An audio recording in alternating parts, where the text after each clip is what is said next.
Hey, listen up, kids. I'm getting ready to do a video on my composting, I don't know what you want to call it, my composting system, which isn't really very sophisticated, but I want to give you kind of an idea. I'm going to shoot another video of my silly landscape, but a couple things. One, Pam just came out here and trimmed these Japanese maples about 2 weeks ago or something like that, 3 weeks ago. So now, after getting pruned, they put on a bunch of new growth, which is pretty interesting because it brings back some of the colors.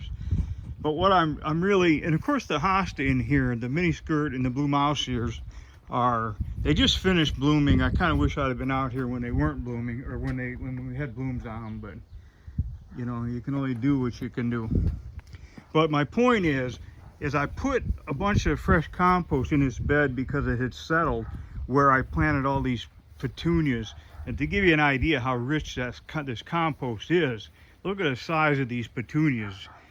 I actually took every other one out because they were so big. But so anyway, I'm going to make this part of the composting video, but I figured I'd make it standalone as well. So if you're interested in the compost, you'll see that video probably in a week or two. I'll get that done.